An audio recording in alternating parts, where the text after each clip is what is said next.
Manipis. Minsan, ew, madungis. Pero masarap. Mwah, ikis. Sexy time na. Sexy Mega! 6 days to go before Pasko!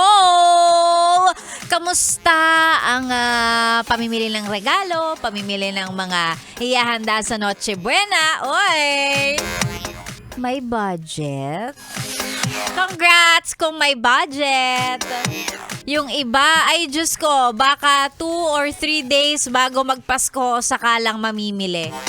Eh, gano'n naman talaga. Ang problema naman kasi ng mga ganyan, ng mga katulad natin. Yung mga last minute na yung pagpaplano, usually budget talaga eh. 'Di ba? Parang kahit gusto mo nang mamili, gusto mo na mag-shopping, gusto mo na kahit papaano paghandaan, pag-isipan yung parating na Pasko, paano mo gagawin kung wala kang budget? Wala kang pambili. Diba? O kahit na ba gusto mo nang mag-reserve ng masarap na ham kay Maria Morena. Oy, nagtitinda kasi ng Christmas ham si Maria Morena.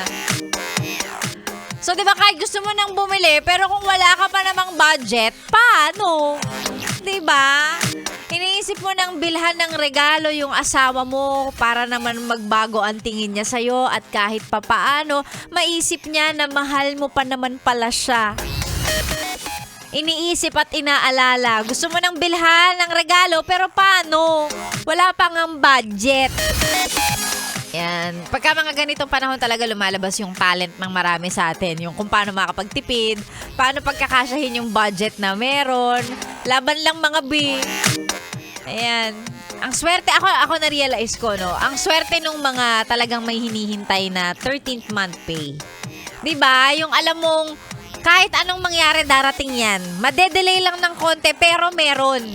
Paano yung mga nagtatrabaho na wala namang ganun na, di ba, yung rumaraket ka lang so wala kang 13th month. Depende na lang sa sipag mo kung lalaki yung budget mo para sa Pasko na yon. So, ayan. Kaya yung mga nakikita nating mga nagsisipag talaga, puro racket pagka ganitong December.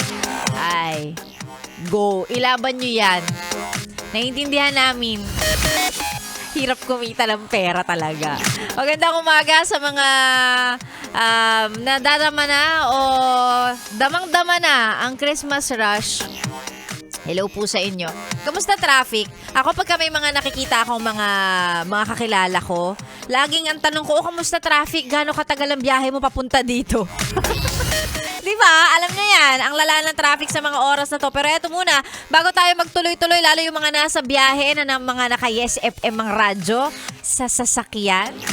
Tama yan. Maghapon po dapat naka-Yes FM. Eto muna yung mga nagpapa-shoutout sa araw na to. O ito sabi ni Sotero Ritual, pwede po magpa-shoutout sa Golden Arc Transport Cooperative driver at PAO ng mga minibus kay Boss RC at kay Madam Cha. Puro mababait po at magagalang na mga ka-workmates ko. Taray, may pambobola pang kasama, Sotero. Hello sa inyo dyan. Magandang umaga. Ganun din, si Maximo, nasa biyahe, naka-Yes FM. Ganun din, si Russell, sabi niya, pa-shoutout sa kapatid ko na si Kyle John na binigyan ako ng bagong shoes, hehe. At sa lahat po ng Grab drivers, ingat po kayo and Merry Christmas. Ang sarap naman maging kapatid niyang kapatid mo. Binigyan ka talaga ng binigyan ka ng sapatos. Di ba pag nireregaluhan ka ng sapatos, bigyan mo daw ng piso? Ewan ko, pamahiin lang naman yun. Di naman ako naniniwala. Sinasabi ko lang. Yun yung sinasabi ng mga matatanda sa akin eh. Ganon din kay Helen Isaac. Shout out, listening every day. Salamat Helen Isaac. Ganon din kay Nen Sarmiento at kay Ape Anadon. Mga solid Yes FM. Maraming salamat. Sexy Megan po ang iyong kasama. Magbabalik. Tuloy-tuloy mo pang kasama hanggang mamayang tanghali. Sa stasyong masarap pakinggan. Sexy Megan pa ang DJ na napapakinggan. This is 101.1 Yes FM. Solid.